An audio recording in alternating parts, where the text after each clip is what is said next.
ချိန်မိနစ်30တရားထိုင်မှာဖြစ်ပါတယ်မိမိတို့ရဲ့ခန္ဓာကိုယ်အရိယာပုဂ္ဂိုလ်စိတ်တိုင်းကြပြင်လိုက်ပါတန်ဃာတော်များနဲ့အမျိုးသားများကတင်မြင်ကိုယ်ထိုင်ပါအမျိုးသမီးများလည်းတင်မြင်ကိုယ်ထိုင်လို့ကထိုင်နိုင်ပါတယ်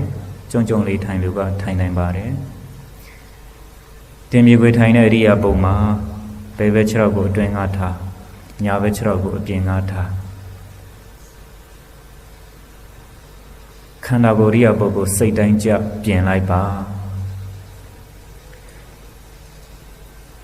တင်မြေခွေထိုင်တဲ့ရိယာပုစိတ်တိုင်းကြသွားပြီဆိုရင်ဘယ်ဘက်လက်ပေါ်ညာဘက်လက်ကလေးတင်လိုက်ပါလက်မထိတ်ထီလို့အဆင်ပြေရင်လက်မထိတ်လေးနှစ်ခုထိထားလိုက်ပါလက်မထိတ်ထီလို့အဆင်မပြေရင်လက်ကလေးနှစ်ခုရှက်ထားလိုက်ပါ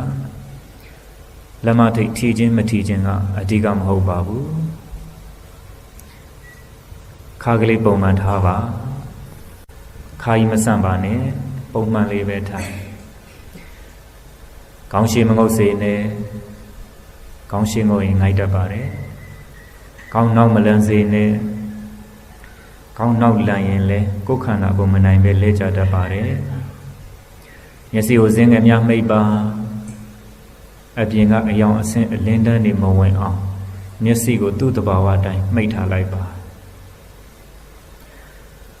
ပြန်ပြောပါမယ်တင်ပြင်ခွေထိုင်ပါဘယ်ဘက်လက်ပေါ်ညာဘက်လက်ကလေးတင်ပါခါကလေးကပုံမှန်ထားပါခေါင်းရှိမငုတ်စေနဲ့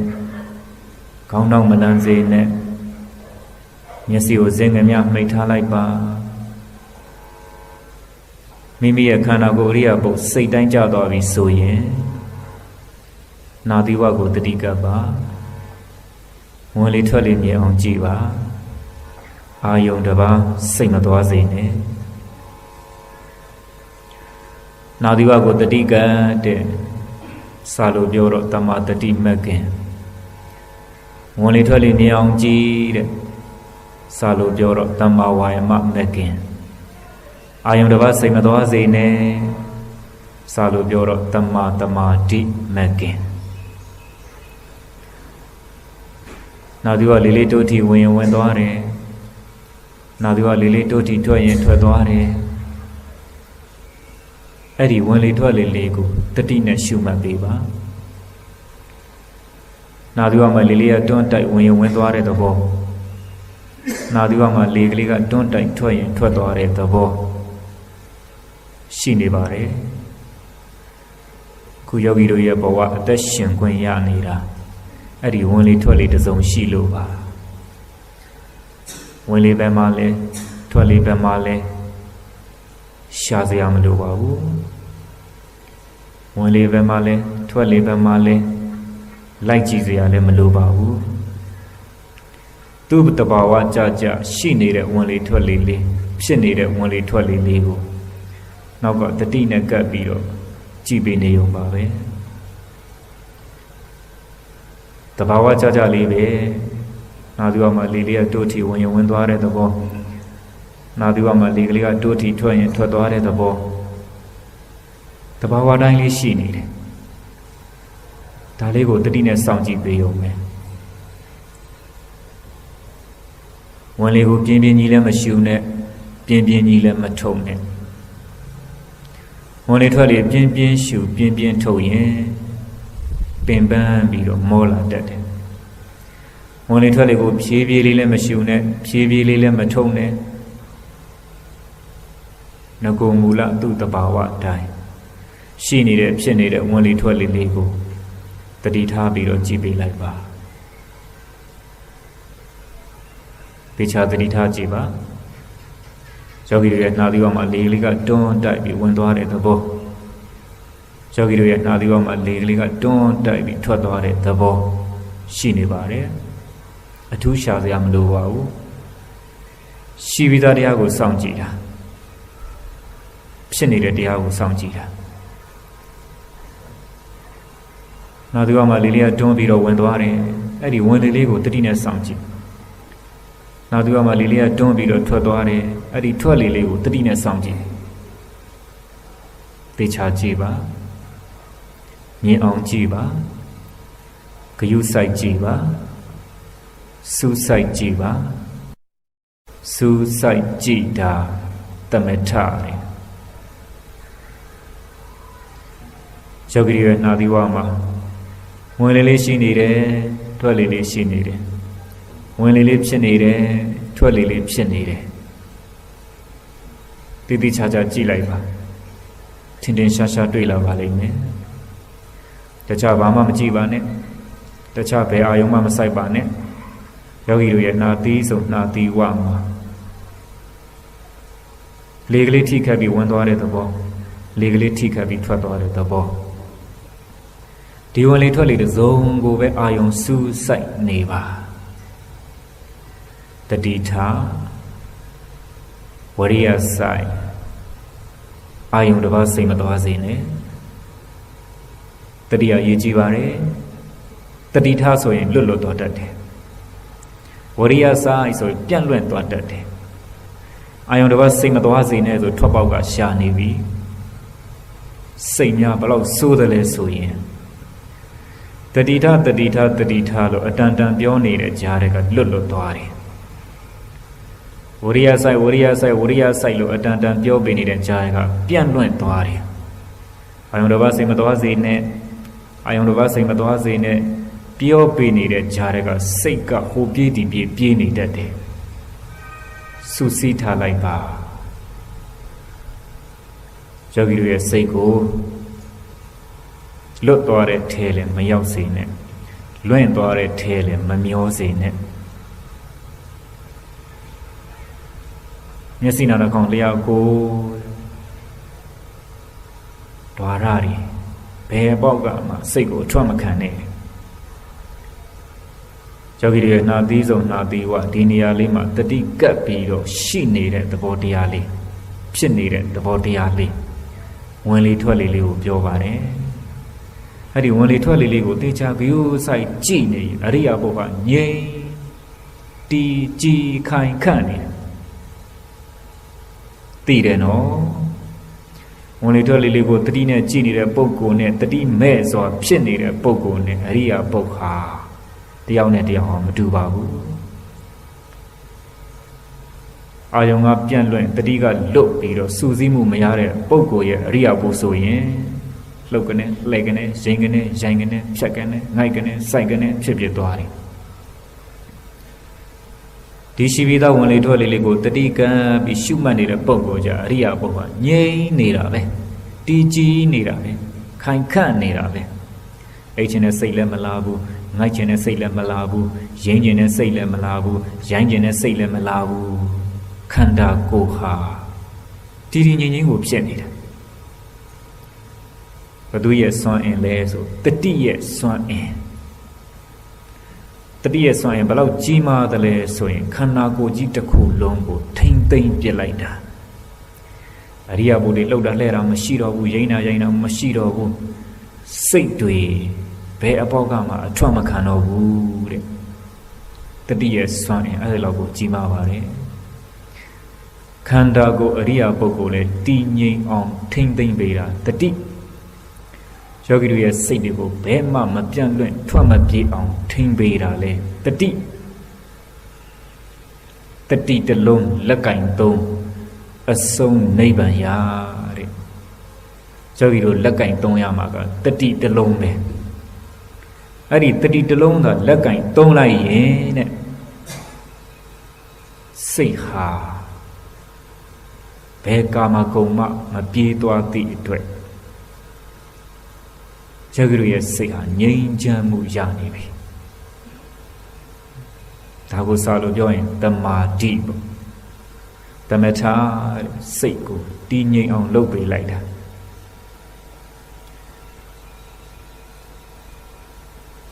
ဝရိယစိုက်ပါပြန်လည်မှုတွေမဖြစ်ပါစေနဲ့တတိထားပေးပါဘယ်မှထွက်မပြေးစေနဲ့ယောဂီတို့ရဲ့စိတ်ကိုတတိနဲ့ဝရိယနဲ့ညီနေပြီဆိုရင်နဲ့တမာတိတည်ကြည်နေပြီတတိကယော့ရင်တမာတိကပြုတ်ကြမယ်ဝရိယကပြန့်လည်သွားရင်လည်းတမာတိကပြုတ်ကြမယ် တတိဝရိယရှိမှတမာတိဖြစ်မယ်တဲ့ရှင်းပါတယ်တတိဝရိယမရှိရင်တမာတိမဖြစ်ဘူးတဲ့အဲ့တော့ဒီတမာတိဖြစ်ဖို့တမာတိတည်ကြည်ဖို့တမာတိခိုင်ခံ့ဖို့ဆိုတာရှေ့ကဘာတူလဲဆိုတတိနဲ့ဝရိယတတိထားနေတဲ့ပုဂ္ဂိုလ်ဂရုစိုက်နေတဲ့ပုဂ္ဂိုလ်ပြန်လွင်မှုကိုထိန်းချုပ်နိုင်တဲ့ပုဂ္ဂိုလ်ဆိုရင်တမာတိဖြစ်ပြီအဲ့ဒီအဘောကငြိမ့်နေတာနိုင်ကနေစိုက်ကနေမဖြစ်ဘူးတတိရေးကြည့်ပါတယ်တတိဆိုတာပိုတယ်လို့မရှိဘူးတဲ့အမြဲတမ်းလိုနေတယ်ဝရိယဆိုတာကလွန်နေလို့ရှိတယ်ဝရိယလွန်တော့ပြန်လွင့်နေ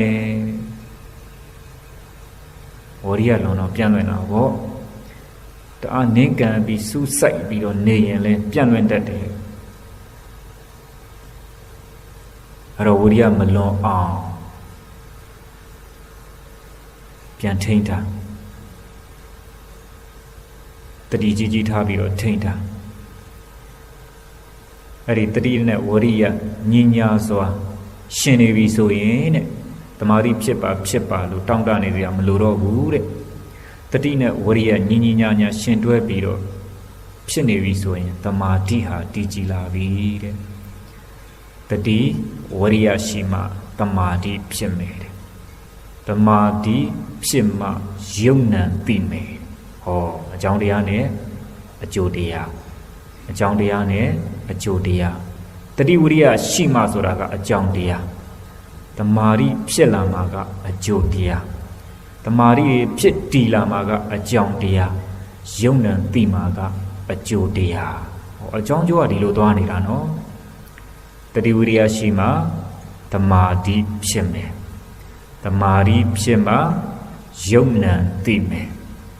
ယုံနံသိမှဖြစ်ပြက်မြင်မယ်တဲ့ဟောတတိနဲ့ဝိရိယရှိမှရှင်တွဲနိုင်မှဆိုတာကအကြောင်းတရားတမာတိဖြစ်မယ်ဆိုတာကအကျိုးတရားတမာတိဖြစ်တည်လာပြီဆိုတာကအကြောင်းတရား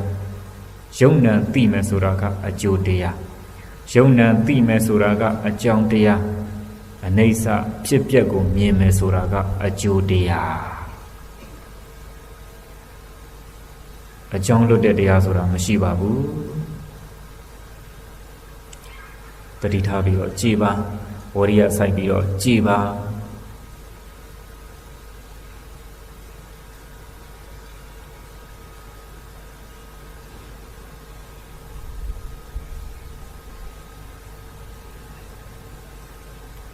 ယောဂီတို့ဝင်လေထွက်လေကိုတတိနဲ့ရှုမှတ်ပြီး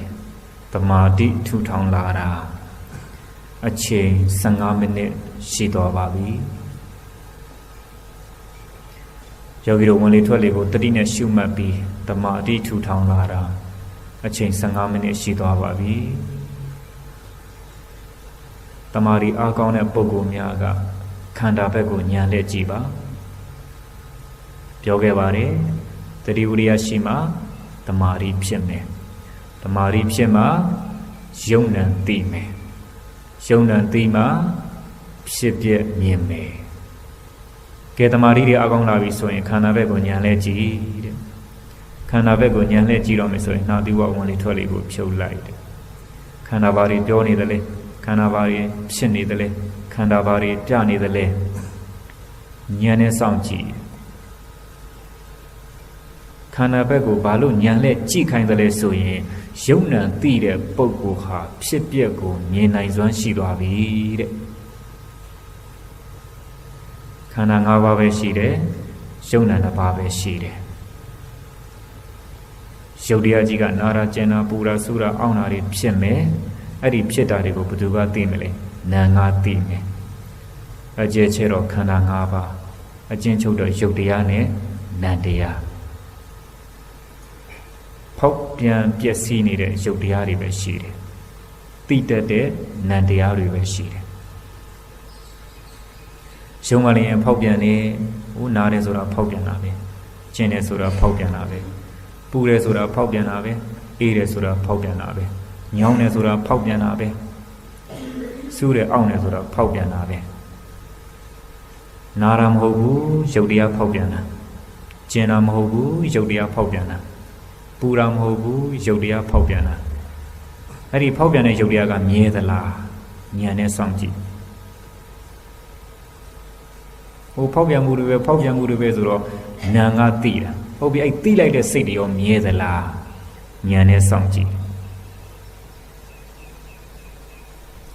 ယုံနဲ့သိမှဖြစ်ပြမြင်မယ်ဆိုတာဒါကိုပြောပါတယ်ရုပ်ကလည်းချိန်နဲ့မြဖောက်ပြန်နေတယ်ဖောက်ပြန်နေသမျှနာကသိနေတယ်ဖောက်ပြန်တဲ့ရုပ်တရားတွေကလည်းပြက်နေတာပဲသိတဲ့နံတရားတွေကလည်းပြက်နေတာပဲဩယုံနာဟာဖြစ်ပြီးတော့ပြက်နေပါလားလို့ငေါကဉာဏ်နဲ့ဆုံးဖြတ်ချက်ချနိုင်မှဖြစ်ပျက်ကိုမြင်မယ်ဟိုယုံနာအချိန်နဲ့မှပြက်နေတယ်ဆိုပြီးတော့ဉာဏ်နဲ့ဆုံးဖြတ်ချက်ချနိုင်ရင်အနိစ္စခန္ဓာကြီးပဲအဒုက္ခခန္ဓာကြီးပဲအနတ္တခန္ဓာကြီးပဲဖောက်ပြန်နေတယ်မမြဲလို့သိနေတဲ့စိတ်ကလေးပြတ်သွားတယ်မမြဲလို့သိလိုက်တာကအနိစ္စဖောက်ပြန်မှုတွေဆင်းရဲလိုက်တာခဏခဏသိနေရတဲ့စိတ်ကလည်းဆင်းရဲလိုက်တာဒုက္ခနားရဲခြင်းနဲ့ပူရဲဆူရဲမဖောက်ပြန်တယ်လို့လည်းအမိန်ပေးလို့မရနားတိုင်းခြင်းတိုင်းသိတယ်မသိပါနဲ့လို့လည်းအမိန်ပေးလို့မရအနတ္တခန္ဓာကိုယ်ကြီးကိုကမ္မထအာယုံပေါ်မှာတင်းပြီးတော့ဆင်ခြင်လိုက်တဲ့ခါကျတော့နေစာဒုက္ခအနတ္တဖြစ်ပြီးပြည့်နေတဲ့လက္ခဏာတွေပဲရှိတယ်ဒီခန္ဓာကြီးကစံပြားမှခြေပြားမှစံပြားတကူလုံးခါ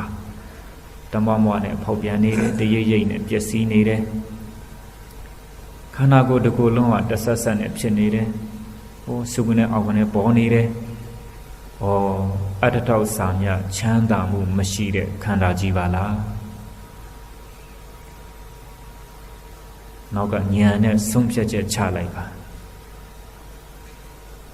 နောက်ကဉာဏ်နဲ့ဆုံးဖြတ်ချက်ချပြီးကြည်နေပြီဆိုရင်ဒီခန္ဓာကြီးကိုဆိုတာကဝါရပိဏကိုပြောတာမဟုတ်ပါဘူးဆင်းရဲတဲ့ခန္ဓာကြီးကိုပြောတာဒုက္ခသစ္စာခန္ဓာကိုကြီးကိုပြောတာဒုက္ခတုံဒုက္ခကဲကြီးပဲဆင်းရဲတွေပြည့်နေတဲ့ခန္ဓာကြီးပဲဝါရပုဂ္ဂိုလ်ခန္ဓာကြီးလို့ပြောတာမဟုတ်ဘူးတဲ့ဒုက္ခတွေအပြည့်ရှိနေလို့ဆင်းရဲတဲ့ခန္ဓာကြီးလို့ပြောတာတသံတရားလုံးကခန္ဓာတွေနဲ့တန်ត្រာလဲခဲ့တာတသံတရားလုံးကဒုက္ခတွေနဲ့တန်ត្រာလဲခဲ့တာတန်ត្រာအဆုံးဆိုတာဒုမသိခဲ့ဘူးဒုက္ခအဆုံးဆိုတာဒုမသိခဲ့ဘူးအတူတူပဲယောဂီတို့တန်ត្រာကြီးထဲမှာမျောမောပြီးတော့ကျင်လည်ခဲ့ကြတာဒုက္ခနဲ့ပဲထွေးပိုက်ပြီးတော့ဒီဒုက္ခကြီးနဲ့သွားခဲ့လာခဲ့ရှောက်ခဲ့ဖြတ်ခဲ့ပန်းခဲ့ဘဝတွေလည်းမျိုးစုံပြီခန္ဓာဝန်ကြီးထမ်းပြီးတော့ဗြဟ္မပြေရောက်လိုက်နတ်ပြေရောက်လိုက်လူပြေရောက်လိုက်အပယ်လေးပုံရောက်လိုက်နဲ့ရောက်တဲ့ဘဝဟာခန္ဓာနဲ့ကြည့်ပဲအခုလည်းရောက်လာပြန်ပြီလူပြေပါလာပြန်ပြီဒီဒုက္ခခန္ဓာကြီးနဲ့ပဲဘယ်ဘုံဘယ်ဘဝဘယ်နေရာဌာနပဲကြခန္ဓာယုံနာအနိစ္စမှာမြင်အောင်မကြည့်နိုင်သေးရင်တော့ဒီဒုက္ခဝန်ကြီးနဲ့ငါဒုက္ခကြီးကိုကြည်စမ်းမှာကျွန်တော်ဒုက္ခကြီးကိုကြည်စမ်းမှာကျမဒုက္ခကြီးကိုကြည်စမ်းမှာဆိုပြီးတော့ရောက်တဲ့ဘဝမှာလှည့်ပြခဲ့တာကိုယ့်ကိုယ်ဒုက္ခမှမသိဘူးတဲ့အခုလည်းလူဘဝရောက်နေပြန်ပြီဟိုဘက်မိသားစုကြည်လဲဒုက္ခနဲ့ဒီဘက်မိသားစုကြည်လဲဒုက္ခနဲ့တနိုင်ငံလုံးကြည်လဲဒုက္ခနဲ့တကမ္ဘာလုံးကြည်လဲဒုက္ခနဲ့ဒီဒုက္ခဝန်ကြီးထမ်းပြီးတော့အိမ်တကာသွားရက်တကာသွားမြို့တကာသွားလှည့်ပြနေ အခုချင်းအစပြီးတော့ဒုက္ခဝဉ္ကြီးထမ်းပြီးတော့ရတကသွားအိန္ဒကသွားနေရတကသွားပြီးတော့လှည့်ပြเสียမလိုတော့ဘူးတဲ့ခန္ဓာယုံနံကြီးရဲ့အဆုံးနေရာကိုသိနေပြီရရှင်ကိုရမကြီးကသာသနာအဆုံးမပြီးခဲ့တယ်တာဝကတွေကိုကြံရှိခဲ့တဲ့ဝိနည်းတာဝကတွေဟာသူ့ဆရာနဲ့သူ့တာဝကနဲ့သူကျွချင်းတန်ကျွမဲ့ပုဂ္ဂိုလ်တွေကြီးပဲသစ္စာတရားကိုစူးစူးဆိုင်ဆိုင်နာကြပြီးဝိပဿနာတရားကိုအားထုတ်မဲ့ပုဂ္ဂိုလ်တွေဆိုရင်အားရဲ့သာသနာဟာကွယ်တယ်လို့မရှိဘူးတဲ့သောတာပန်တဂရအနာဂတ်ယဟနာဖြစ်နေအောင်မှာပဲရှိနေအောင်မှာပဲတည်နေအောင်မှာပဲဒုက္ခဘဝလွတ်နေအောင်မှာပဲတဲ့ရရှင်ကိုရောမြတ်ကြီးကပြိနိဗ္ဗာန်ဆန္ဒနီးမှာမှာရမ်းချွေခဲ့တယ်အခုယောဂီတို့ဘုရားရဲ့သာသနာအဆုံးအမနဲ့ထိတ်တိုက်တွေ့လို့လေးလေးပင်ပင်ဝန်ထမ်းပြီးပယ်ပိုးသွားနေရတဲ့ဒုက္ခဝန်ကြီးကိုလွတ်ချခြင်းပြီလွတ်ချခြင်းပြီလွတ်ချခြင်းပြီလွတ်ချခြင်းပြီဆိုပြီးတော့တံဝေကညံနေတဲ့ရင့်တန်လာပြီဆိုလိုက်တဲ့ဒုက္ခဝန်နေတိုင်းပယ်ပိုးထမ်းနေရတဲ့ဒုက္ခဝန်ရှားရေးဖွေရေးသွားတော့လေဒီဒုက္ခဝန်ကြီးထမ်းသွားရစားကြတောက်ကြမိဘကံနဲ့ဝင်တော့လေဒီဒုက္ခဝန်ကြီးထမ်းသွားရဒီဒုက္ခဝန်ကြီးနဲ့တို့သွားလာနေရတာလေးလိုက်တဲ့ဝန်ကြီးဘုရားသာသနာအဆုံးမဝိပဿနာဉာဏ်နဲ့တွေ့တော့လွတ်ချမယ်ဆိုတဲ့ဉာဏ်ထိုးထွင်းပြီးတဲ့ဉာဏ်ဒါနသီလသမထလောက်သိတဲ့ဉာဏ်မဟုတ်ဘူးခန္ဓာဝန်ကိုလွတ်ချတော့မယ်ဆိုတဲ့ထိုးထွင်းပြီးတဲ့ဝိပဿနာဉာဏ်အဲ့ဒီဉာဏ်နဲ့ဒီယုံ nant ရဲ့အနိစ္စကိုမြင်အောင်ကြည့်မှတော်တော်ဆိုးတဲ့ခန္ဓာကြီးပဲနေ့စဉ်နဲ့အမျှပြုပြင်ပေးနေရတယ်နေ့စဉ်နဲ့အမျှမုံမှန်ပေးနေရတယ်နေ့စဉ်နဲ့အမျှထိမ့်သိမ့်ပေးနေရတဲ့ခန္ဓာကြီးမမောစရာမရှိတဲ့ခန္ဓာကြီးပါလားဘုရားပေးတဲ့ဉာဏ်နဲ့ခန္ဓာယုံ nant ရဲ့အနိစ္စကိုတို့အခုမှဇွဲရှိနဲ့မကြည့်နိုင်ဘူးဆိုရင်တော့သာသနာနဲ့ငါနဲ့တွေ့တာဘာအကျိုးရှိမလဲနှလုံးသွင်းဆိုတာကစူးစူးနှစ်မှန်ကန်ရတယ်လူနေတန်းနေုံနဲ့ကျင့်တတ်နေလို့မရဘူးဘုရင်တရားလေးဖြည့်ဆည်းုံနဲ့ကျင့်တတ်နေလို့မရဘူးဂုံတော်လေးထုံနေုံနဲ့ကျင့်တတ်နေလို့မရဘူးဒီခန္ဓာဝန်ကြီးကိုလွတ်ချမယ်ဆိုတဲ့ဉာဏ်ဒီဒုက္ခဝန်ကြီးကိုမလိုချင်တော့ဘူးဆိုတဲ့ဉာဏ်တန်တရာစကံကြီးသိမ့်ခြင်းပြီးဆိုတဲ့ဉာဏ်ဝိပဿနာဉာဏ်လို့ခေါ်ပါတယ်အဲ့ဒီဉာဏ်ဝင်မှခန္ဓာတွေကိုရှိတဲ့ကိလေသာတွေကိုရှင်းထုတ်နိုင်မှဒီခန္ဓာယုံနာဟာနေတော့လဲပေါ့ပါပြီးတော့ဝိပဿနာဉာဏ်ခန္ဓာထဲမှာပြည့်ပြည့်ဝဝကိန်းသွားပြီဆိုရင်ပြုံးလေးနဲ့သေပြီးတော့ဒီတဘဝရဲနဲ့မဟာသောတာပန်မဖြစ်ရင်တောင်တဲ့ဒုတိယဘဝဝုန်းကနေနတ်တွေရောက်တာနဲ့သောတာပန်ဖြစ်မှာဝိပဿနာရဲ့အကျိုးတဲ့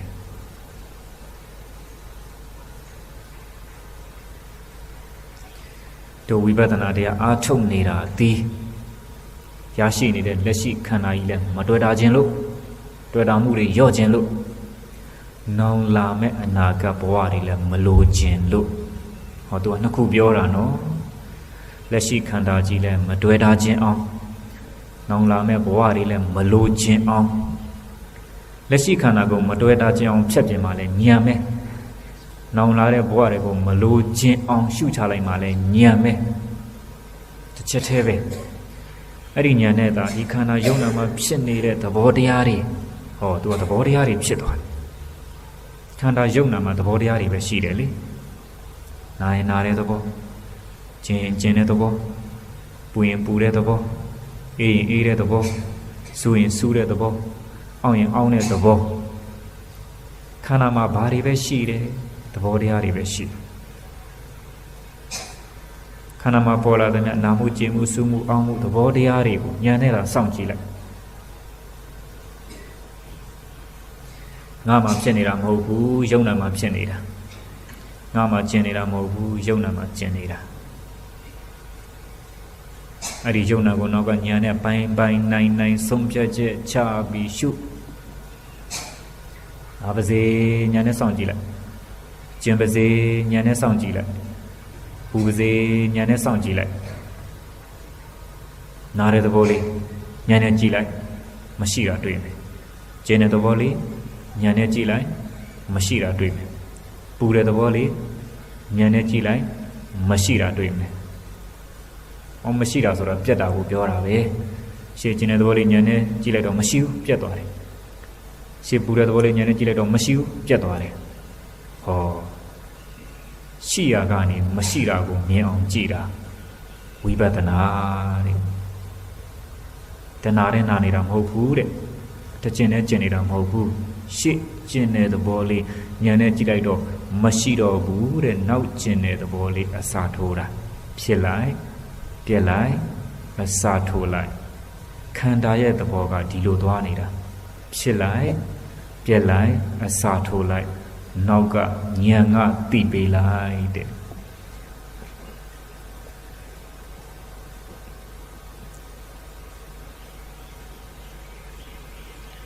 တတိထားပေးပါတတိမလွတ်ပါစေနဲ့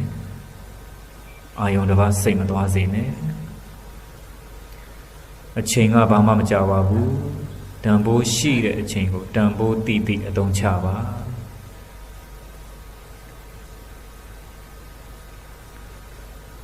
ခန္ဓာမှာပေါ်လာသမျှအနိစ္စရှုတဲ့ဉာဏ်ကမက်ကခန္ဓာတစ်ချက်ဉာဏ်တစ်ချက်ခန္ဓာတစ်ချက်ဉာဏ်တစ်ချက်အစဉ်ကပ်နေပြီဆိုရင်ကိလေသာကြားမခိုတော့ဘူးတဲ့နာရဲ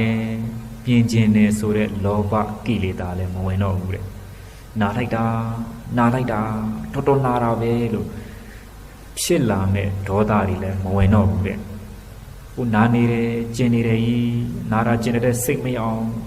နာတာကျင်တဲ့ထဲမှာငါစိတ်ဝင်နေရင်ပြင်ကျင်မယ်စိတ်ကိုမျောလိုက်မယ်ဆိုတဲ့မောဟကိလေသာလည်းမဝင်တော့ဘူးတဲ့ခန္ဓာရဲ့ဉာဏ်ရဲ့ကပ်နေပြီဆိုရင်ပြင်ကျင်တဲ့လောဘကိလေသာမပြင်းရမနေနိုင်ပြင်းထန်နေတဲ့ဒေါသကိလေသာတက်တာအောင်လွင်မျောလိုက်မယ်ဆိုတဲ့မောဟကိလေသာခန္ဓာနဲ့ဉာဏ်နဲ့တာကပ်နေရင်လောဘဒေါသမောဟဆိုတဲ့ကိလေသာအနာတောင်မကပ်ရဘူးတဲ့ခန္ဓာထဲမှာဘယ်ကိလေသာမှအဝင်မခံနဲ့တဲ့ဉာဏ်နဲ့တွန်းထုတ်တာခန္ဓာထဲမှာရှိတာကအနိစ္စခန္ဓာထဲမှာရှိတာကဒုက္ခခန္ဓာထဲမှာရှိတာကအနတ္တခန္ဓာထဲမှာအနိစ္စဒုက္ခအနတ္တပဲရှိတာပဲဘာလို့လောဘဒေါသမောဟတွေကိုဆွတ်ဆွဲသွင်းနေရတာလဲငါကိုရှိကအနိစ္စဒုက္ခအနတ္တယောဂီတို့ကဆွဲတင်လိုက်တာကလောဘဒေါသမောဟရှိတဲ့အနိစ္စဒုက္ခအနတ္တကိုဉာဏ်နဲ့ကြည့်ရမှာ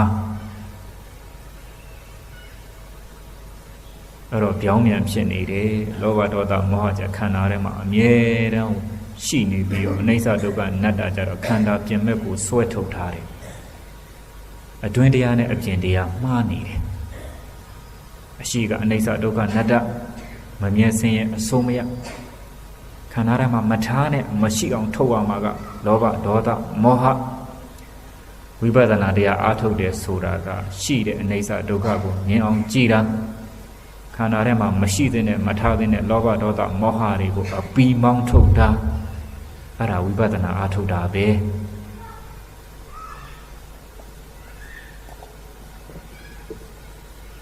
တတိထား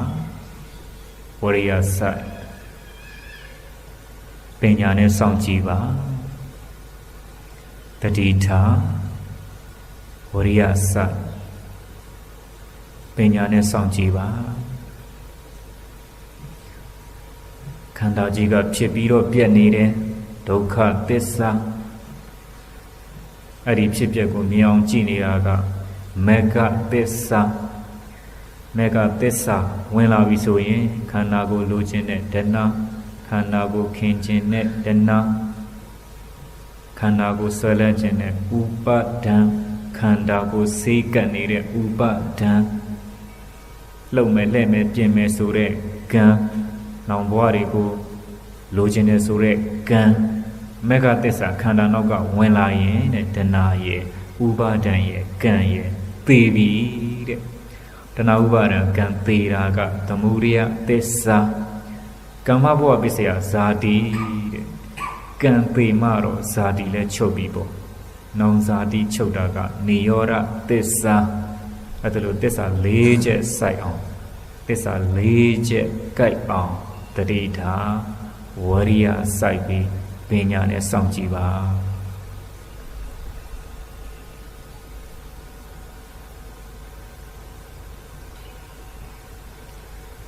တတိထားပါတတိမလွတ်ပါစေနဲ့အချိန်တိုင်းငယ်တွင်မှာတရားချပါမယ်တရားချတဲ့အခါမှာတရားချခြင်းနဲ့စိတ်ကလေးကနန္တရားတရားချဖို့ပြင်လိုက်မှာကရုပ်တရားရုပ်ကလည်းဖြစ်ပြီးတော့ပြက်နာမ်ကလည်းဖြစ်ပြီးတော့ပြက်ရုပ်နာမ်တစ်စုံဟာဖြစ်ပြီးတော့ပြက်နေပါလားလို့ဉာဏ်တစ်ခုနဲ့ဆင်ခြင်ပြီးယောဂီအားလုံးအချိန်စေပြီးမှုတရားချလို့ရပါပြီရုပ်နာမ်တစ်ခုကိုဉာဏ်တစ်ခုနဲ့ဆင်ခြင်ပြီးယောဂီအားလုံးအချိန်စေပြီးမှုတရားချလို့ရပါပြီတရားချတဲ့အခါမှာခန္ဓာကိုယ်အရိယာပုဂ္ဂိုလ်ဖြည်းဖြည်းလေးလှုပ်ပါဖြည်းဖြည်းလေးဖြုတ်ပါတရားဆိုတာနူးညံ့တယ်တရားဆိုတာသိမ်မွေ့တယ်ယောဂီအားလုံးအချိန်စေပြီးမှုတရားချလို့ရပါပြီ